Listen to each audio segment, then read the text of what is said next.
진심으로 감사를 드립니다. 하나님, 오늘 이 자리에 우리가 어떤 마음으로 왔든지 성령님께서 각 한 사람 한 사람 가운데 찾아와 주셔서 하나님의 은혜로, 성령님의 은혜로 우리 마음 가운데 있는 모든 근심과 걱정과 우리 불평을 모두 다 없애주시고 기쁨과 감사와 은혜로 가득 채워 주시옵소서. 하나님, 근심의 마음으로 이 자리에 왔습니까? 하나님이 허락하신 소망을 보게 하여 주시고 이 시간 악한 영이 틈타지 못하게 하시며 성령님께서만이 주장하는 그런 귀한 예배가 되게 하여 주시옵소서. 감사하며 예수님의 이름으로 기도합니다. 아멘. 자, 여러분,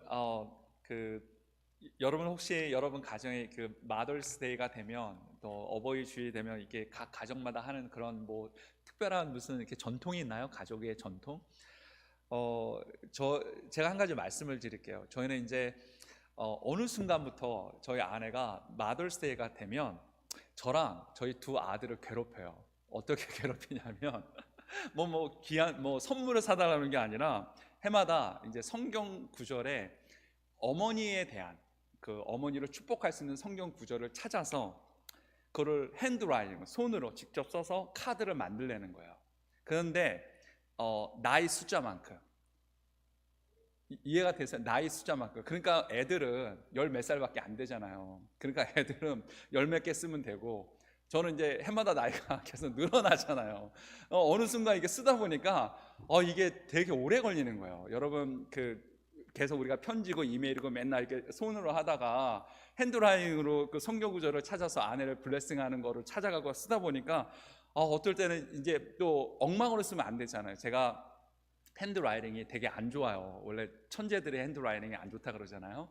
안 좋아갖고 그래도 이제 또박또박 쓰려고 하다 보니까 이게 너무 힘든 거예요. 그리고 올해 또 이제 아내가 또 그거를 이제 저희 세 명을 앉혀놓고 가정 예배 때 저희를 또 괴롭히기 시작을 했어요. 그래서 이제 막내가 이번에는 아주 귀한 아이디어를 냈어요. 뭐라 그러냐면 엄마가 그렇게 올해는 나이 순서대로 하지 말고 이 게임이 있는데 핸드폰에 게임이 있는데 숫자를 그 레인지를 정해놓으면 버튼을 누르면 숫자가 나온다는 거예요. 그러니까 이제 0부터 50까지 정해서 버튼을 눌러서 그 숫자가 나오는 대로 엄마를 향한 성경 구절을 쓰자. 저야 뭐 손해볼 거 없죠. 어쨌든 적은 숫자가 나오면 되니까. 근데 이제 막내가 눌렀는데 막내는 9가 나왔어요. 걔야 뭐 좋죠. 자기 나이보다 적으니까. 저가 딱 눌렀어요. 진짜 기도 열심히 하고 눌렀습니다. 11이 나오는 거예요. 너무너무 행복했어요. 야, 오랜만에 1시간 안에 핸드라이팅이 끝나겠구나. 그리고 이제 첫째가 눌렀는데 상당히 높은 숫자가 나왔어요. 얼마나 기쁘든지 그렇게 저희가 어머니와 이렇게 보냈습니다. 자, 오늘 계속해서 말씀을 좀 전하도록 하겠습니다. 저번 주에 우리는 그 예수님과 니고데모의 대화를 통해서 영적인 성공이 무엇인지에 대해서 함께 나눴어요. 자, 여러분 기억나세요? 니고데모는 누구였습니까? 니고데모는 바리새인 중에 한 사람이었어요. 우리가 성경에 예수님께서 바리새인을 비판하기 때문에 바리새인이 이렇게 나쁘다라고만 생각을 하는데 사실은 성경을 잘 보면 바리새인들은 정말 하나님을 따르기 위해서 최선을 다했던 사람들이었어요. 또한 바리새인은 한 번에 6천 명이 넘을 수가 없어요. 이때 당시에는 종교 지도자가 정치 지도자. 그 얘기는 뭐냐면 이 이스라엘의 가장 윤리적으로 종교적으로 가장 앞서 있는 사람이 바리새인이고 그 중에 한 사람이 바로 니고데모라는 사람이었습니다. 또 니고데모는 이 6천 명 안에 저번에 제가 말씀드렸듯이 산헤드린이라는 그런 멤버 중에 한 사람이었어요. 이 산헤드린은 6천 명 안에 딱 70명의 멤버가 있어요. 이 사람들은 누구냐? 재판을 했던 사람들, 모든 권력을 갖고 있던 사람들이었어요. 그런데 이 니고데모가 어느 날 예수님이 막 기적을 행하고 막 여러 가지 그런 걸 행하니까 그게 너무 신기했던 거였어요. 자기는 하늘나라에서 가장 1등이 되고자 했는데 자기는 기적을 행하지 못하니까 밤에 예수님은 몰래 찾아옵니다. 그리고 얘기를 해요. 하나님이 함께하지 않으면 이런 기적이 나타날 수 없습니다. 라비어, 나에게도 그 비법을 가르쳐달라고 얘기를 합니다. 그러자 예수님이 뭐라고 얘기를 했죠? 거듭나지 아니하면 하나님의 나라를 볼 수 없다라고 얘기를 해요. 3절에 거듭나지 아니하면. 자, 이게 큰 뉴스였어요. 근데 좋은 뉴스였을까요? 나쁜 뉴스였을까요? 니고데모한테 있어서 나쁜 뉴스였죠. 엄청나게 나쁜 뉴스였어요. 왜냐? 니고데모의 평생 소원은 뭐냐? 십계명을 잘 지켜서 하나님의 율법을 잘 지켜서 하늘나라에 가서 하나님으로부터 첫 번째로 인정받는 것이 그의 일생의 목표였기 때문에 그랬어요. 그런데 그런 니고데모한테, 나름 최선을 다해서 살아왔다라고 생각했던 니고데모한테 네가 거듭나지 않으면 천국을 볼 수 없다라고 얘기를 하고 있는 거예요. 자, 그런데 거기서 끝나지 않아요. 거기서 끝나지 않아요. 예수님께서 뭐라고 얘기하냐면 5절에 예수께서 대답하시되 진실로 진실로 내게 이르노니 사람이 물과 성령으로 나지 아니하면 이번에는 하나님의 나라에 들어갈 수 없다라고 얘기를 하고 있어요. 도대체 이게 무슨 말이에요? 3절에는 사람이 거듭나지 아니하면 하나님 나라에 볼 수 없다라고 얘기했는데, 이번에는 물과 성령으로 거듭나지 아니하면 아예 하나님의 나라를 들어갈 수 없다라고 얘기를 하고 있는 거예요. 자, 여러분, 니고데모가 누구입니까? 바리새인이에요. 그 사람들의 직업은 뭐냐면 매일 성전에 가서 기도하는 사람들이었어요. 여러분 중에 매일 성전에 나와서 기도하는 사람 있습니까? 니고데모는 적어도 매일 성전에 나와서 기도하던 사람이었어요. 니고데모의 직업이 뭐예요? 성경을 연구하는 사람이에요. 매일 성경을 보고 성경을 연구하고 어떻게 하면 하나님의 뜻대로 살 수 있을까를 고민했던 사람이었어요. 그런데 그런 사람에게 예수님께서 뭐라고 얘기하냐면 너 물과 성령으로 거듭나지 아니하면 천국을 보기는커녕 들어갈 수도 없어, 그렇게 얘기하고 있는 거예요. 이거 너무나 비극적인 소식 아닙니까? 여러분 어떻게 생각하십니까? 도대체 이게 무슨 뜻이에요? 이게 도대체 물과 성령은 뭡니까?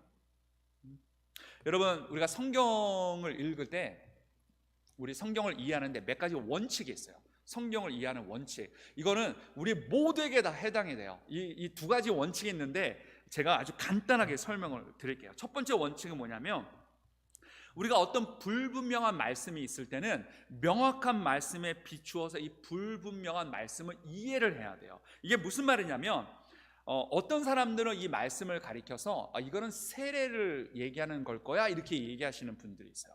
그런데 만약에 이게 예수님이 여기서 말하는 물과 성령으로 거듭나지 아니하면 천국의 하늘나라에 들어갈 수 없다라고 얘기한 것을 세례로 표현을 한다면, 다시 말해 이렇게 되는 거예요. 너희가 물과 성령으로 세례를 받지 않으면 너희가 구원받지 못한다라가 돼요. 그런데 성경을 보면 너무나 많은 부분에서 예수 그리스도를 믿으라 그러면 너희가 구원을 받으라고 얘기를 하고 있단 말이에요. 세례와 전혀 상관이 없어요. 자, 예수님의 십자가의 사건을 생각해 봅시다. 예수님이 십자가에 달려 돌아가셨을 때 양쪽에 누가 있었죠? 강도가 있었어요. 한쪽에 있는 강도는 자기도 같이 십자가에 달린 주제에 예수님을 거기서 또 예수님을 무시하고 예수님한테 안 좋은 얘기를 하죠. 근데 옆에 있던 우측에 있던 강도는 예수님한테 뭐라 그래요? 나를 용서해 달라고, 그리고 하늘나라에서 나를 기억해 달라고 얘기를 한단 말이에요. 자, 그러면 만약에 이 말씀이 세례를 얘기한다면 그 강도가 세례받기 위해서 어떻게 해야 돼요? 예수님이 십자가에 달려있던 그 강도를 끌어내려서 물세례를 주고 다시 십자가에 올려서 그렇게 해서 구원을 시켰습니까? 어떻게 했죠? 그런 거 없었죠. 예수님이 뭐라 하냐면 지금 너와 나와 나건이 있으리라, 이렇게 얘기를 하셨단 말이에요. 이거는 단순히 세례를 얘기하는 게 아니에요. 그래서 우리가 어떤 말씀이 불분명할 때는 성경 전체적으로 흐르는 말씀을 봐야 돼요. 성경에는 너무나 많은 곳에 예수 그리스도를 믿으면 구원을 받는다라고 했지, 너가 세례를 받아야 구원을 받는다라고 얘기하고 있지는 않아요. 그러니까 이거는 단순한 물 세례는 아니구나, 이걸 알 수가 있어요. 그다음에 두 번째, 우리가 이게 이단들이 잘 사용하는 거예요. 이단들이 사람들에게 말씀으로 유혹을 할 때 성경 전체적인 것을 보지 않고 한 말씀 하나를 붙잡고 얘기를 해요. 그래서 가능한 한 직접적인 문맥에 비추어 성경을 이해하려고 노력을 해야 돼요. 이게 무슨 말이냐면, 어떤 성경이 있어요. 그러면 그 말씀이 이해가 안 돼요. 그러면 그 말씀 전에 나와 있던 내용, 그리고 그 말씀 이후에 나와 있던 내용을 우리가 이해를 해야 그것을 이해할 수가 있어요. 자, 니고데모가 4절에 이렇게 얘기해요. 사람이 늙으면 어떻게 날 수 있사옵나이까? 두 번째, 모태에 들어갔다가 날 수 있사옵나이까? 이렇게 질문해요.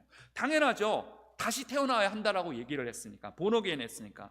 그러니까 예수님께서 6절에 뭐라고 얘기를 하냐면, 6절에 육으로 난 것은 육이요 영으로 난 것은 영이니라고 얘기를 하고 있어요.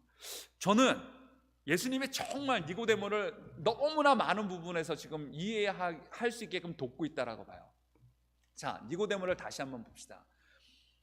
니고데모는 매일매일 성경을 연구하던 사람이었어요. 이 이스라엘 민족 중에 그 누구보다도 구약 성경에 대해서 빠삭했던 사람이었어요. 성경을 해석하는 주석을 쓰던 사람이었어요. 그런데 그런 사람도 예수님의 이 말씀을 영적으로 이해를 못하고 있다는 거예요. 여러분, 이거 너무 신기하지 않아요? 여러분, 이거 정말 중요한 레슨이 이 안에 있어요. 우리가 성경을 아무리 많이 읽고 주석을 아무리 열심히 읽고 내가 하나님의 말씀을 아무리 많이 들었어도, 내 일평생 목사님들의 설교를 들었어도 내가 영적으로 거듭나지 아니하면 하나님의 말씀을 자꾸만 육적으로 해석하게 돼요. 그래서 이 거듭남이 중요한 겁니다, 여러분. 자, 6절에 말씀이 아주 간단해요. 육으로 난 것은 육이요, 영으로 난 것은 영이라고 말씀을 하고 있어요. 자, 이렇게 한번 생각을 해봅시다. 새가, 하늘을 날아다니고 있는 새가 새끼를 낳았어요. 물론 알을 낳겠죠. 그러면 알에서 뭐가 나오죠? 새가 나죠. 알에서 고양이가 나오지는 않을 거 아니에요. 자, 강아지가 새끼를 낳습니다. 그러면 강아지 새끼가 뭐가 되죠? 뭘 낳죠? 강아지를 낳죠. 사람이 새끼를 낳아요. 그럼 사람은 누구를 낳죠? 사람은 아기 사람을 낳는단 말이에요. 그러니까 이게 이 말이에요. 육은 육을 낳고 영은 영을 낳는다라는 거예요. 예수님께서 그 얘기를 하고 있다라는 거예요. 자, 이 말씀이 창세기로 돌아가요. 창세기로. 제가 창세기를 통해서 이 말씀을 설명을 드릴게요. 자, 하나님께서 태초에 아담을 만드실 때 흙으로 아담을 빚으시고 난 다음에 그 아담에게 하나님의 생기를 불어넣었다고 얘기를 했어요. 한국말로는 생기, 그 다음에 영어로 하나님의 영을 불어넣었다는 거예요. 하나님의 영을. 그러니까 이 얘기는 무슨 말이냐면 우리 인간은 단순히 육적으로만 태어난 것이 아니라 영적으로 태어났다는 걸 얘기를 해요. 그런데 에덴 동산에 일이 생깁니다. 무슨 일이 발생하죠? 에덴 동산에? 자, 너무나 감사합니다. 제가 처음 설교를 시작할 때 아무도 대답을 안 하시더니 이제는 여러분께서 대답을 하기 시작을 하셨어요. 너무나 감사를 드립니다. 무슨 일이 발생했냐? 먹지 말라는 선악과를 먹었잖아요. 기억나시죠? 그래서 성경에 보면 네가 이 선악과를 먹으면 죽으리라고 얘기를 했는데 선악과를 먹고 죽었어요. 그런데 그 죽음이 육체적인 죽음이었나요? 영적인 죽음이었나요? 영적인 죽음이었어요. 그전에는 인간과 하나님이 대화를 하고 하나님을 볼 수 있고 영적으로 우리가 깨어있고 살아있어서 하나님과 교제가 가능했단 말이에요. 근데 영적으로 죽고 나니까 이게 이제 하나님과의 관계가 깨졌다는 거예요. 이게 영적인 죽음을 얘기를 해요. 예수님이 오시기 전까지 몇천 년간 모든 인류는 이 영적인 죽음 가운데 살았어요. 그래서 동물을 바쳐서 동물의 피로 우리 죄사함을 용서를 구하고 성전에 가서 제사장에게 우리 죄를 대신 고해달라고 얘기를 하고 관계가 깨졌기 때문에. 그래서 이 성경에서 예수님이 말씀하시고 있는 부분이 바로 이 영적인 것을 얘기하는 거예요. 너희가 죽었던 영이 깨어나야, 거듭나야 함을 얘기하고 있는 것입니다. 자, 그러면서 7절에 예수님께서 이렇게 말씀을 이어갑니다. 내가 거듭나야 하겠다는 내 말을 놀랍게 여기지 말라고 얘기를 해요. 감리교를 처음 시작하셨던 요한 웨슬레 목사님은 원래 영국 성공회 목사님이셨어요. 그런데 이 목사님께서 이 영국 성공회 목사님의 신분으로 있으면서 목회를 하면서 은혜를 받고 이 거듭남을 체험을 하니까 이제까지 내가 전했던 말씀이 옳지 않구나. 그래서 정말 성경의 베이스에서 성경의 말씀을 전하기 시작을 하니까 영국 성공회가 그게 싫었어요. 그래서 영국 성공회에서 명령이 떨어졌습니다. 무슨 명령이냐? 넌 더 이상 교회에서 설교할 수가 없어. 그래서 요한 웨슬레 목사님이 그렇다고 해서 설교를 멈춘 것이 아니라 그러면 나는 밖에 나가서 설교를 해야 되겠다는 마음을 갖고 거리로 나가서 설교를 하기 시작을 했어요. 거리로, 들로 나가서. 요한 웨슬레가 가는 곳마다 했었던 설교가 있습니다. 뭐냐? 여러분, 거듭나야 합니다. 요한 웨슬레의 설교의 핵심은 항상 이거였어요. 여러분, 거듭나야 합니다. 여러분, 영적으로 거듭나야 돼요. 처음에는 듣기가 좋죠. 근데 요한 웨슬레 목사님이 하도 이 설교를 하니까 사람들이 슬슬 지치기 시작을 했어요. 또 저 설교 또 하네. 우리 그런 거 많이 하잖아요. 목사님들이 계속 즐겁게 하던 설교 듣다 보면 오늘 이천호 목사님 저 설교 또 하네. 저거 들었던 설교 같은데. 우리 그런 거 있잖아요. 사람들이 설교를 듣다 지쳐서 어느 날 요한 웨슬레 목사님한테 물었어요. 목사님, 맨날 왜 거듭나야 합니까? 설교를 왜 맨날 그렇게 하십니까? 물었어요. 도대체 이유가 뭐냐고. 그랬더니 요한 웨슬레 목사님이 그 질문을 했던 그분을 보면서 이렇게 얘기했어요. 왜냐하면 당신은 거듭나야 하기 때문에 그렇습니다. 여러분, 우리 삶 가운데 이 영적인 거듭남은 절대로 우리 육신의 노력으로 이루어질 수가 없어요. 아까도 제가 말씀을 드렸죠. 니고데모의 직업이 뭐예요? 매일 성전에 가서 기도하고 성령을 연구하던 사람이었어요. 그런데 그 또한 거듭나지 않으니까 예수님께서 말씀하시는 거예요. 네가 영적으로 거듭나지 아니하면 천국을 갈 수 없고 볼 수도 없고 들어갈 수 없다고. 그래서 우리가 영적으로 회복되는 것이 너무나 중요하다는 것입니다. 자, 그런데 그러면 도대체 영적으로 회복되는 것이 도대체 무슨 뜻이냐? 여전히 불분명하잖아요. 이게 무슨 뜻인지. 8절에 예수님께서 그렇게 힘들어하는 니고데모를 돕고 있어요. 뭐라고 말씀하시냐면, 바람이 임으로 불매 내가 그 소리를 들어도 어디로 와서 어디로 가는지 알지 못하나니 성령으로 난 사람도 다 그러하니다라고 말씀을 하고 있어요. 여기서 예수님이 바람이라는 이미지를 우리 가운데 사용을 해요. 히브리 언어와 그리스 언어에 보면 바람과 성령, 영이 같은 단어를 사용해요. 같은 단어, 푸뉴마라고 해서 너무 재밌어요. 신기하지 않습니까? 우리 영어에도 또는 한국말에도 한 단어에 두 가지, 세 가지 다른 의미가 있듯이 이 히브리어 그릭 언어에도 이 바람과 이 성령이라는 단어는 똑같은 단어를 써요. 그런데 이 바람과 성령은 단어만 같은 것이 아니라 상당히 비슷한 특징을 갖고 있어요. 자, 먼저 여러분, 바람을 볼 수 있습니까? 바람 못 본단 말이에요. 우리는 바람을 볼 수가 없어요.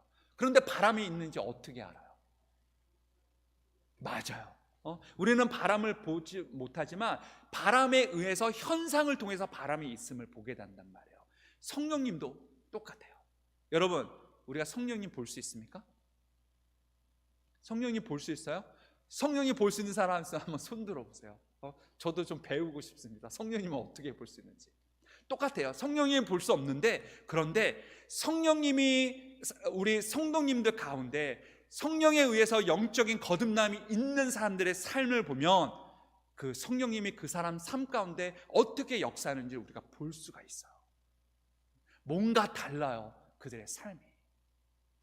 이것이 바람과 성령님의 공통점 중에 한 가지입니다. 자, 여러분, 쉽게 얘기해서 이런 거예요. 우리 갈라디아서 5장 22절로 23절에 이런 말씀이 있어요. 오직 성령의 열매는 사랑과 희락과 화평과 오래 참음과 자비와 양선과 충성과 온유와 절제니 이 같은 것을 금지할 법이 없느니라고 말씀하고 있어요. 우리가 참으로 하나님의 사람이고 성령에 거듭난 사람이라면 우리 삶 가운데 이런 열매들이 맺혀져야 되는 거예요. 그럴 때 우리가 그분들을 가리켜서 뭐라고 얘기하냐면, 저분은 성령님에 의해서 거듭난 사람이구나라고 우리가 말할 수가 있는 거예요. 다시 얘기해서 우리를 다시 얘기해서 뭐냐면, 아무리 일평생 교회를 다녀도, 우리가 아무리 기도를 많이 해도, 방언 기도를 해도 우리 삶 가운데 이런 성령의 열매가 없다면 우리는 어찌 보면 니고데모와 같은 사람일 수도 있다라는 겁니다. 여러분, 죄송해요, 제가 이렇게 말씀을 드렸어요. 그런데 진짜 그럴 수 있어요. 매주 여기 나와서 예배 드리는 거, 여러분이 집에서 매일 기도하는 것이 여러분의 구원을 개런티하지 않아요. 그러면 니고데모는 벌써 구원을 받고 예수님 앞에 칭찬을 들었어야죠. 여러분이 하나님 교회에 나와서 봉사하는 것이 여러분의 구원을 개런티하지 않습니다. 여러분이 내는 헌금이 여러분 구원을 개런티하는 게 아니에요. 내가 물과 성령으로 거듭났느냐, 이것이 내 삶 가운데 성령의 열매가 지금 맺혀지고 있느냐. 자, 바람으로 다시 돌아갑시다. 여러분, 우리 가운데 바람을 컨트롤할 수 있는 사람이 있습니까? 우리 가운데 보세요. 바람을 컨트롤할 수 있는 사람 아무도 없어요. 바람은 어디로 오면서 어디로 가는지 아무도 몰라요. 물론 일기예보 TV를 보면 알죠. 바람의 흐름이 보이니까. 그런데 눈으로는 절대 알 수가 없어요. 성령님도 마찬가지입니다. 우리 가운데 성령님을 컨트롤할 수 있는 사람은 아무도 없어요. 이 얘기는 뭐냐면, 여러분, 니고데모가 이 예수님의 말씀을 들었을 때 니고데모가 이 말씀이 좋았을까요? 싫었을까요? 여러분 어떻게 생각하세요? 싫었죠. 여러분 생각을 해보세요. 왜냐하면 니고데모의 일평생의 삶을 보면 그는 모든 것을 컨트롤했던 사람이었어요. 종교 지도자로서, 정치 지도자로서, 어찌 보면 많은 사람들의 존경을 받고, 그래서 조직을 컨트롤하고 사람을 컨트롤하고 자기 삶을 컨트롤하는 것에 너무나 익숙했던 사람이었어요. 그런데 예수님께서 뭐라고 말씀하시냐면 그거를 자꾸만 내려놓으라는 거예요. 이제는 네 삶은 네가 컨트롤하면 안 된다라는 거예요. 그러니까 니고데모는 그게 너무 힘들었던 사람이었어요. 오늘 예수님께서 바람을 인용해서 우리에게 얘기해 주시는 분이 그거예요. 이젠 더 이상 너의 삶은 네가 스스로 컨트롤하려고 하지 말고 너의 행동이나 생각이나 말이나 모든 결정들을 네가 갖고 있는 지식과 경험과 네가 하고 싶은 대로 하려고 하지 말고 그것을 내려놓고 이제는 성령님이 너의 삶을 컨트롤하게 너의 것을 포기하라고 말씀하시고 있는 부분이에요. 여러분 이제 좀 이해가 되세요? 물과 성령으로 거듭나야겠다는 말은 우리가 단순히 기도원에 가서 방언 기도를 받고 통성 기도를 하고 밤새 철야하고 그거를 얘기하는 게 아니에요. 그거는 너무나 중요해요. 그게 필요 없다는 게 아니에요. 그것을 통해서 하나님과 더 깊은 관계를 맺었다면 월요일부터 토요일까지 또는 이번 주일날 교회에 와서까지도 내 삶은 내가 주장하는 것이 아니라 성령님이 나를 주장하게끔 내가 한마디 말하는 말, 생각, 행동 이 모든 것들이 성령님이 주장하게끔 내 거를 내려놓는 것, 그것이 바로 거듭남의 삶이라는 겁니다.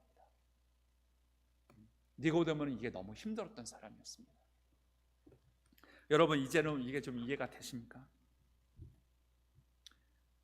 오늘 본문에 15절에 3장 15절에 이런 말씀이 있어요. 이는 그를 믿는 자마다 영생을 얻게 하려 하심이니라 이런 말씀이 있습니다. 어르신 분들한테는 죄송하지만 인생이 짧잖아요. 정말 순식간에 지나갑니다. 어저께 저희 큰아이가 그 프라하에 갔다 왔어요. 정말 그 갔다 오는 걸 보면서 제가 정말 시간이 이렇게 빨리 흐르는구나. 엊그제 그 어린아이 갔던 그 아이가 이제는 프라하에 갔다 오고 그 아이가 언제 오나 집에서 새벽까지 기다리면서 이렇게 졸린 눈을 비비면서 기다리고 있는 저 자신을 보면서 내가 어느 순간 이렇게 나이를 먹었구나라는 생각이 들더라고요. 여러분 근데 인생이 짧잖아요. 그렇죠? 그러다가 이제 결혼하고 저도 멀지 않아 할아버지가 되겠죠. 아이가 결혼하면 그렇게 이제 시간이 오겠죠. 우리 모두가 어느 순간 하나님 앞에 다 설 날이 온단 말이에요. 하나님 앞에. 그런데 하나님께서 우리가 하나님 앞에 섰을 때 하나님께서 우리에게 묻는 것 딱 하나밖에 없어요. 너는 나의 사랑하는 예수 그리스도를 이 땅에서 믿었니? 그거 딱 한 가지 물으실 거예요. 하나님께서 우리가 천국에 갔을 때 너 뱅크 어카운트 좀 보자. 너 이 땅에 살면서 무슨 직업을 갖고 살았니? 너 얼마나 이 땅에 있으면서 유명했었니? 하나님 절대로 그거 묻지 않아요.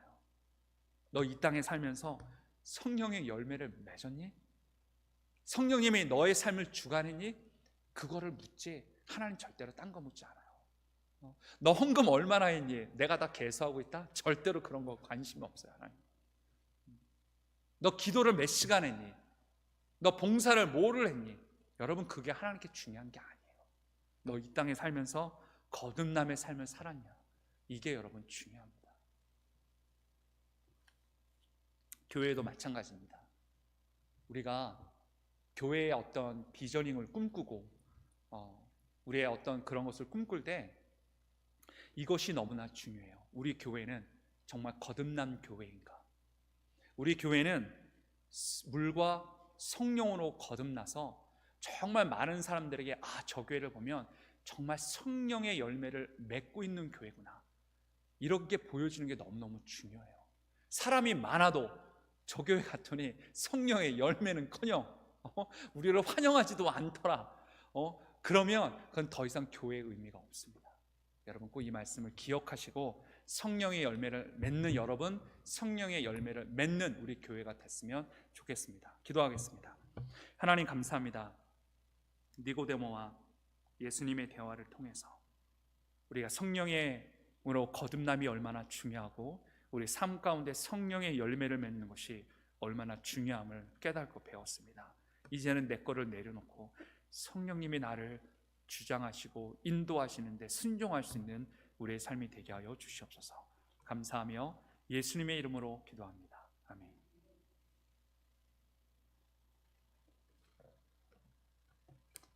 함께 광고 나누겠습니다.